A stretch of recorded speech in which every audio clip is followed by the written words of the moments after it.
absolutely.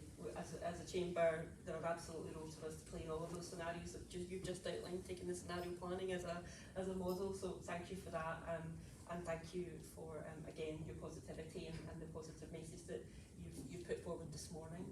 I'm now going to open the floor to questions, comments, thoughts, discussion points.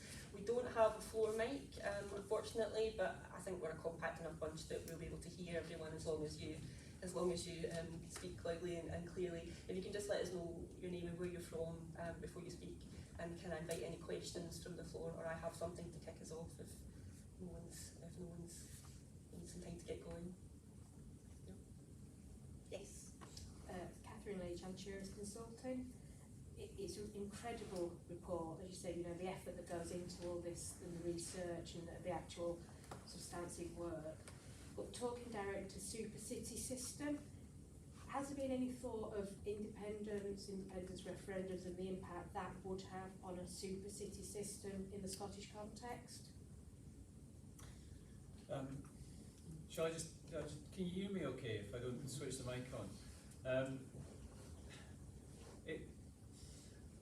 It's an irrelevance. The single biggest impediment to achieving what Mark is challenging us to achieve is Westminster and Holyrood's tendency to micromanage our cities. That's the single biggest impediment that we face, the single biggest impediment to functioning better as a super city system and borrowing scale from one another. Okay, the discussion around about the authority of cities often polarizes around it. We have to have a mayor. If we have a mayor, that's great. Then the mayor can be elected and the mayor can tell everybody what to do. The reason mayors function in the United States and in Europe is because of the governance and fiscal structures that are in place for them to do what they want. Well, not do what they want. And the freedom for cities to express themselves.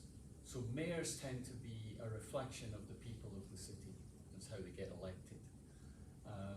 And they understand the nature of that city, and if the city wants to go in this direction, then within reasonable sets of circumstances, let's leave the kind of most absurd things aside, those cities can do that and do successfully. Sometimes completely at odds with the ideology of the government of the day. But at the end of the day, if the cities are performing well but developing different personalities and performing well, everybody benefits. So I invert the whole kind of independence thing and say to people, do you know anybody in Scotland who wants to row back on the devolution settlement? Who says, you know what, I think it would be better if we went back to everything being done by Westminster. What is it we can all agree on rather than what is it we don't agree on?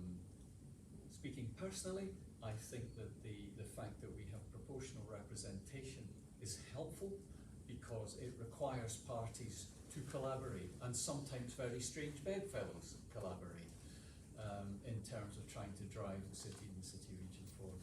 So I think the single biggest impediment is our failure to devolve governance and fiscal responsibility to our cities and our city regions. Okay, and in part, to be fair, that's what levelling up is about. But inevitably, ideology then creeps up to say, and in order to take advantage of this, you have to do this, this, and this, which meets our manifesto requisites. So I think that's one thing. The second thing is that I think, jargon alert, we need to become more multivalent in our thinking rather than monovalent. This is a great idea, let's pursue this with all haste and all rigor. and I would argue at the same time check what the consequences of that will be for all of the other things we're trying to do as well. So it's a consensual way of working, because we're going to get on with decarbonisation or decarbonating or whatever we did decide the term is. Those 450 homes are either owned or rented by people, and we probably need them to go along with us until we're not going to send the guys in a uniform, or as I would like to say, technicolor array of high-vis jackets. Guys arrive in the pink jacket. Oh no, we're the telephone people. You're interested in the boilers. No, they'll be around in. When are the boys and the welcome? These things need to be integrated and joined up, right? So rather than use uniforms as you might use it, so I talk about high-vis jackets because they've all got we've got the pale blue, and we've got the yellow, and we've got the orange, and we've got the pink, and they all mean something different, and these guys all know what they mean. And they almost always are guys as well, but if you are Mr. and Mrs. Smith or whatever, these guys are, oh no, we're just here to deal with the trees. But I thought they were doing the road. No, we're doing the road. No. So it's that, it's that, I think, that's the sort of humorous way of talking about this multi-valent thing. So I think there is also an undercurrent here about the relationship between that's a big long answer to Scottish independence. But I do think to a greater or lesser extent it's a digression. We'll see where we go with it. The reason I said what I said about the devolution agreement is the country's about 50-50 split. That I have, it's only anecdotal, but that 50-50, there's a huge body in the middle have an agreement about a number of things that need to happen in Scotland. Let's work with that and let them trade out but there's big responsibility. The whole discussion around these things becomes binary. That's not helpful. Sometimes we get stasis as a consequence of proportional representation, but you do at least get a requirement of parties to talk to one another in order to do things. So that is an issue. When it's all said and done and they finish their talking, it's still the delegation to cities and city regions of governance and fiscal responsibility that is impeding the ability to work with business and deliver on a number of things, so that Mark and his SMEs can get ducks lined up in order to be able to get things done. And yes, scenario planning will help with that. But the thing about scenario planning, of course, is you need to think the unthinkable with some of that as well. And there's nothing that the evening news and the evening Times like more than people with responsibility thinking the unthinkable. It makes for very good copy. So yeah, that's the realpolitik. Don't know if it's an answer for you or not. Perhaps my colleagues would say, well, we'll take Brian out of the fire and stop him pouring petrol in the fire and get him trying to be more conciliatory. This is a problem with not doing online events anymore. You can't mute anybody from the session. What's that? Not that we would, of course. Does anyone else want to come in on that particular question or no? I've been around far too long to get not involved in independence discussions in a public forum. Yes. I'll pick up a little bit from what Brian said other than directly that question, but I think it is about that delegation of authority and powers. The levelling up thing is really interesting. It's a lesson for me in how quickly a brilliant a series of pieces of policy work as you can get within a few short months working for clients in my arena has become another funding pot to apply to, as were city deals, as are green free ports, as were TIFs, growth accelerators, enterprise areas, and all those before them. All the local authorities in the UK competing for them. Cities no different from the smallest local authority. That's what happens when you centralise the responsibilities. You end up with you're another voice attempting to get a bit of the pot to do a project and watch the next pot coming down the line, do the next project. And cities need more clout than that, actually, to deliver on the things they're going to do, whether it's major transport infrastructure, whether it's decarbonising 450,000 homes. It will be less in the east, but it's still going to be an amazing number. And I think that particular piece that we began to discuss around, Richard talked about growth and growth critical. An awful lot of what we need to do, we already have. You know, the population's not growing strongly. If you've got close to full employment, but most of the stock of what you're going to use is already built. It's the repurposing of that stock for the climate emergency, for the tech age and so on. That's the real challenge. It's actually what already exists, how you manage to fund and get the powers to work with that existing stock. 99% of buildings that will be used this year are already here. Transport systems are already in place. Energy systems are already in place. That's a huge, huge challenge. So I've digressed a bit there, but it was a good lead-in point for Brian to take us back to the report. Yeah, and just on the retrofitting and the fiscal powers, I mean, where we are currently, and these are three possible ways to help stimulate it. We could have variable rates of LBTT, which in old terminology is obviously stamp duty. We've got council tax, which you could use as a lever, and we could give higher levels of capital allowances to encourage it. But if you look at the three, capital allowances sits with the UK government, LBTT sits at Holyrood, and council tax sits at the council level, and that's the challenge. And so the devolution to the city would help facilitate that. Because the cocktail of what the cities are trying to deal with will vary from city to city.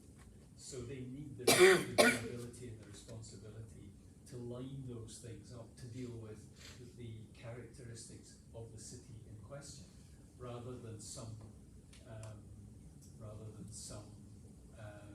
ideal proposition that X% of homes are this, X% of home that. It's not. It varies greatly from city to city, and how the cities align these things is central to that, and that's an area of agreement between us all. Yeah, Absolutely. I mean, on a plus side, technological advances make it easier to collect taxes. So, you know, whether we talk about a tourist tax or otherwise within Edinburgh, it's going to get easier, but it obviously needs the will in addition to the technology. As long as the technology works.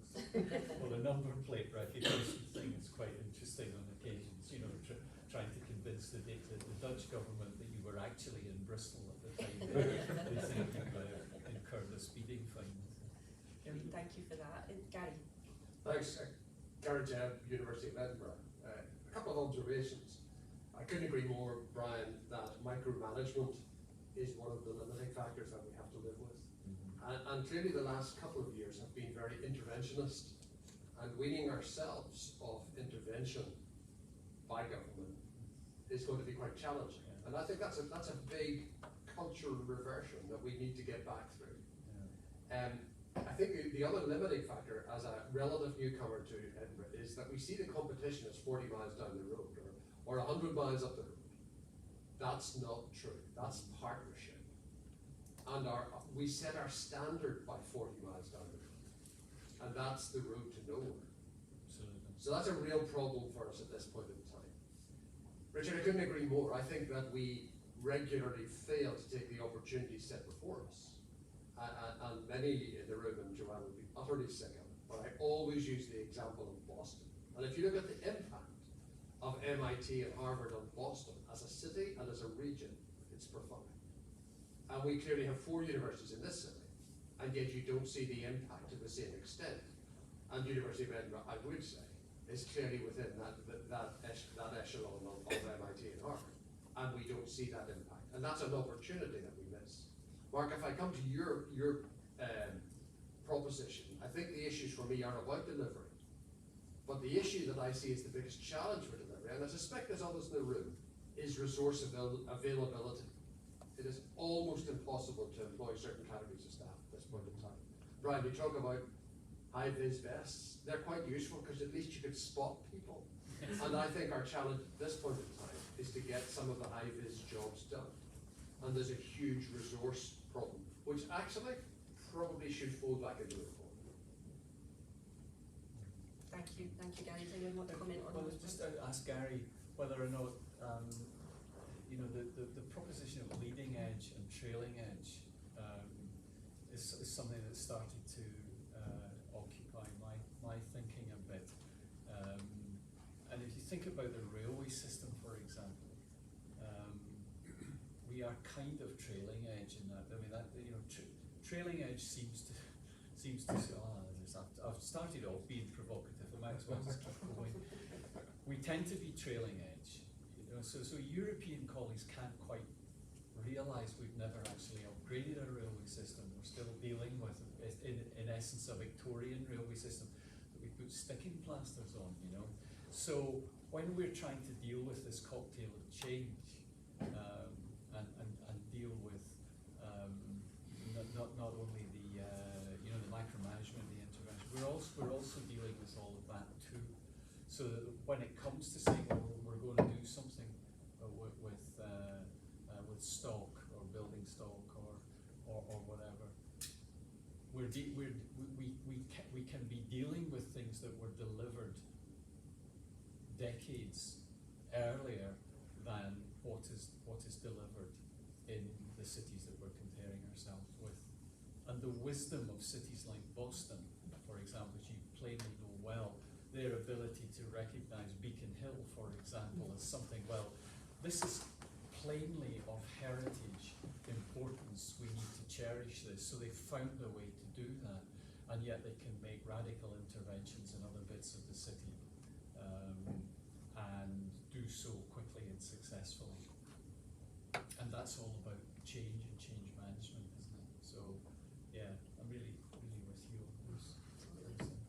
On your point, Gary, about the availability of people, it's no secret for most sectors and businesses. It's recruitment's a big challenge at this point in time. So I wouldn't disagree with the availability challenge at this point in time. I think that challenge comes with continuing to try to do the things that we're trying to do the way we do them. So you can't find people to do the things that we currently do it. But that's the opportunity for me. Now is the time then to just take a step back and look at how should we be doing things? How could we be doing things when we have this challenge of availability? How do we adopt new technologies? How do we use digital in a different way? Going to university, I'm pretty sure I could go into the University of Edinburgh, because I've done it at a few other universities, where you go in and look at, for example, some of your back office stuff in finance, for example. And I know lots of finance departments are finding it hard to find the right people. A massive opportunity to automate a whole bunch of stuff in there. And that means you don't need as many people, but the people you do have, they're then focused on some more value-added stuff. So a lot of that highly transactional, repetitive type tasks you see across many organisations, public and private sector. If you actually take the opportunity to adopt some new ways of doing things, you actually tackle the availability issue itself, and actually the people you then do have, you can focus them on much more high value-added type activity. So I accept there's a current challenge, but that's, to me, the opportunity is we've got the challenge. What's a different way to cut the cake here? Let's take that opportunity now, because and crisis is the mother of invention. That's the situation that we're perhaps in for many different things. Thank you. Anyone else want to come in on that? I think something I was quite positive at, one of the few positive things I've read about the move to more flexible working actually this week is that there's a study that suggests that because there is this move to more flexible working, about 4 million people in the UK that are currently excluded from employment because they don't have that flexibility will be able to now access employment, which again is another important point in terms of levelling up and addressing inequalities. We know we have many inequalities obviously in Edinburgh as a city as well. But thank you, Gary, for your comments. Anyone else you want to? I'm really sorry about this, but there's a point around the stickiness of cities as well, Gary, isn't there? So, I mean, leaving aside league tables, we're fortunate that all of Scotland's 4 big cities have got their civic universities are right up there. So, and I know from my own experience in Glasgow, for example, the Royal Conservatoire is in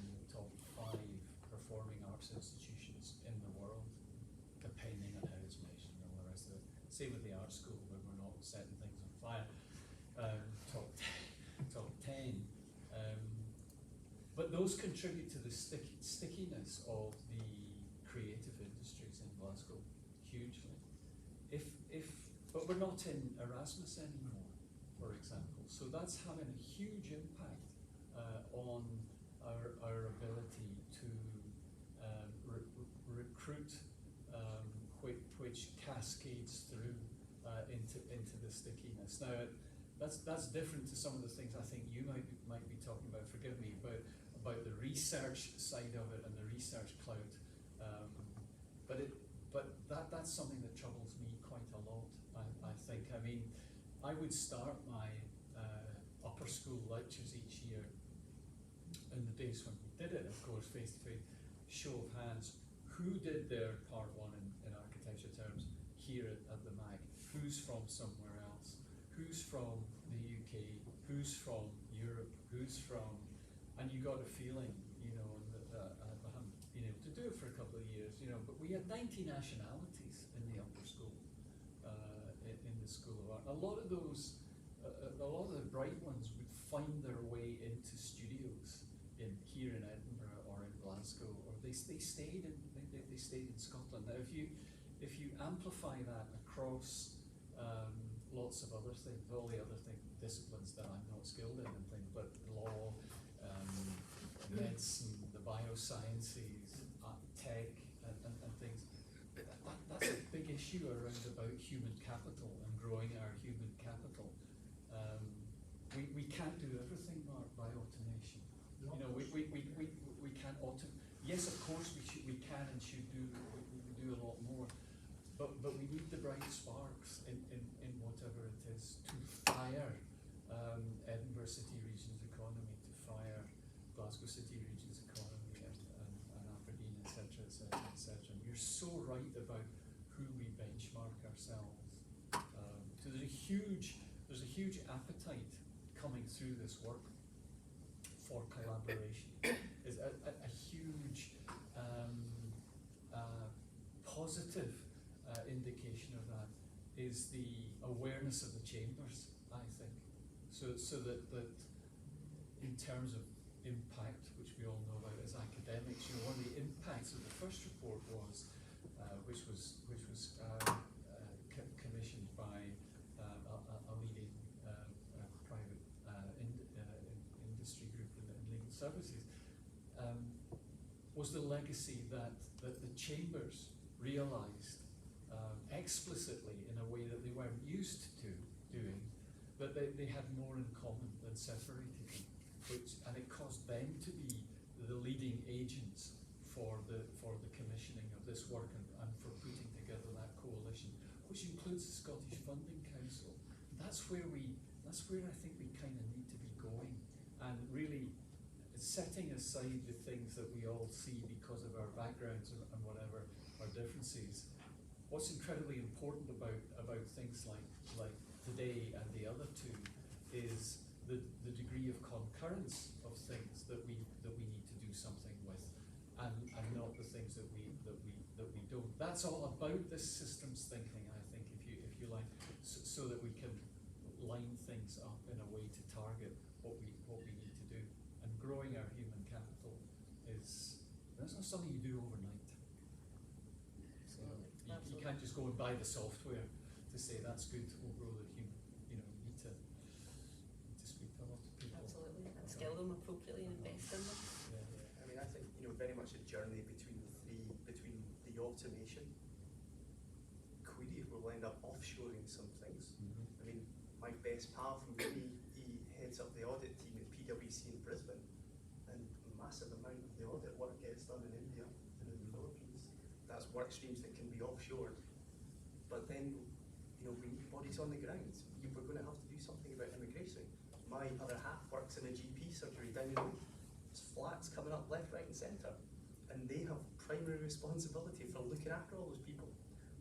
Two of our colleagues have just retired. Can't find doctors to get in there. We just need to stimulate that. It really is front and centre. Absolutely, absolutely. I'm just conscious of time, so any final questions for our panellists, comments, thoughts? Yes. Hiya. Richard, your offices are absolutely amazing. I'm sorry, Kathleen McAdams from Albany HR. I think with the skills shortages that we've talked about already and the tight recruitment market we're in is really important. I think particularly when you look at that density point. Sorry, I'm a bit quiet. It's all right. And actually, I think as an employer, if you're thinking about how do we make our place more attractive and why would people want to work here, your office where you've looked not just at actually what makes a pleasant working environment for the employee, but also you've thought about how are people, what's going to make people feel good about coming here as well with your hives and your solar panels. It's increasingly important, I think, to employees that this is something that the employers that they go to work for are thinking about. But Brian, I had a question for you. So one of your findings was around competitiveness and productivity, and you'd said that we need a focus on human capacity and skills, and I wonder, could you just say something about what that actually means in practice? Well, in terms of the first thing you said, Yeah. the attractiveness is certainly one thing, and companies like Brody's are doing everything they can in respect of that. But there's all the sort of tier 4 visa and everything that goes with that. So the offer you can make is one thing, but if we are not training enough nurses, doctors, lawyers, architect, whatever, then we want to look elsewhere to get that, but we can't. Or it's policed from Westminster. So that I think is that all goes to this human capital aspect and the training. I'm sorry, I don't think I'm really answering you. Say more about productivity and capacity. Some of the points we made in the report around about capacity is related to the hollowing out of our local authorities. So they've been so salami sliced by local government cuts that you're continuing in the trend to be provocative about these things. They're being driven to a point of view where they are administering the jotters for teachers, filling holes in the road, looking after the dead, and one or two other things. In planning terms, for example, they are required to do development management, which is planning applications, and on the other hand, they are required to write a development plan. But all the people they had to work in this creative sector in the middle are long gone because they're not statutorily required to do that, so it gets cut. So that was part of what I meant about there's been a hollowing out of institutions and institutional capacity that needs to be augmented, and they are then facing exactly the same set of challenges in terms of fulfilling that capacity. Will I go and do a piece of compliance work for X city council, or will I go and join Brody's? I think I'll join Brody's, you know. So, and you're having difficulty getting people. So you know, that's where, and this is where we are starting to see, I'm afraid, the reality of Brexit. But drilling into the figures and the data in terms of producing the work, it's difficult to tell the things that were caused as a consequence of COVID and the things that are caused as a consequence. Brexit is shielded, it's camouflaged to some extent by these things. But that is a big challenge in Scotland, I think. I just build on that, 'cause that's a great question. Notwithstanding the point I was making earlier about availability of people, because I think it's very complex here. Automation is not silver bullet, right? There's many different aspects to it, but it's just as an example. The point I'm making about we need to stop talking about things and start doing things. And we need to do that, I think, given the challenges we have with availability of people, etc. I think we need to start looking at the world in a slightly different way. You made me think about, we talked about productivity. And this country we've been on about productivity for as long as I can remember, and we haven't tracked it. Why is that? We're not daft people, we're just looking at it the wrong way, I think. And I'm not sure I have the answer because I'm a very wealthy man about it, but we're looking at it the wrong way, I think. And that's, in the case of productivity, I'm not sure we take it seriously.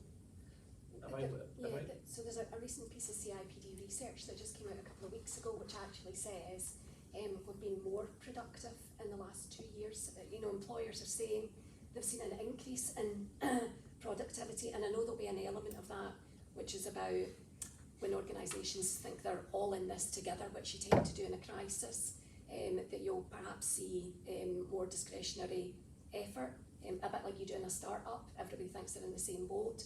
But I think there's also an element of the home working and actually people having more control over their whole lives, not just their working lives on the back of that, which means it's really important that we don't go backwards. And I think your point that we continue to go forwards, which I think your report seemed to suggest that we will. I think if we want to be successful. Yeah. And there's lots of things you can do to help productivity. Right? I think there's at a level, let's take it at a government level. Maybe this is being too provocative. I'm not sure government takes productivity that seriously.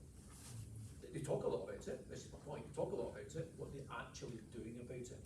And I think there's a bit of a sticky situation where, for a business, I characterise productivity is achieve more with less, right? Bring more money in, with less input, less resource, everything else. From a government perspective, they're not really interested to have less input in that sense. They want more people being employed. So it doesn't quite square up. So what they end up doing is not a hell of a lot other than talking about it. So when they're going to get serious about the real important, tough decisions that need to be made, it's going to have an impact on productivity. And that's my point about stop talking, start doing. The same about the enterprise networks. When we do a review of the enterprise networks, how do we declutter the landscape of businesses to grow? What's the answer? Let's create another agency to help take away the declutter. We're just talking about it, we're not taking it seriously and actually doing the stuff that really matters is my whole frustration about some of this. Yeah. Can I take your point? It's related to productivity. I'll try and be brief. It's the same point again about the iceberg. If we're going to characterise Brody's new office and the recruitment challenges and so on as the tip of the iceberg, most of what happens is below the iceberg, underwater. It's existing. It's 200 million square feet of industrial property. It's tens of millions of square feet of office property. It's old in Scotland. It's not fit for ESG. It's not an attractive place to work. We're talking about the industrial estates. Most of them were built 40 or 50 years ago in the public sector. We've got a real legacy issue around our built environment, some of which is high quality and heritage, a lot of which is mid-last century from the chart that Brian showed of my housing stock, which is exactly the same problems, to make it simple, as the train system. Yeah. And it's not fit. I've looked at many factories that are not fit to put in automation. They can't put in inline sensing, they can't use drones, they can't do the things they need to do to work more efficiently. And they can't afford to do it because the investment system, the financialised economy, won't let them do it. So there's a whole legacy issue there just around the entire infrastructure. People are having to work in and be unproductive and possibly be dissatisfied in. That, I think with due respect to the brand new projects, which are fabulous, that's not the experience of most folk working in the country these days. This is back to the leading edge, trailing edge thing. When you look at some of the European or North American competitors, that building stock will not be as aged as our building stock is, so it's easier to do. One of the other things in the report looks at the training of people as well, and the comparison between British cities and European cities. There was a piece of, are you allowed to say these days? EU research. So in terms of higher order training, the percentage of the British workforce that's qualified to degree level is by and large the same as it is in European cities. The distribution between the median range of skill, I don't know what the correct economic exact term for that is, but in Germany, for example, they have like the Meister certificate. You can't put your hands on buildings and things like that unless you're trained to a certain standard. It's that intermediate skill.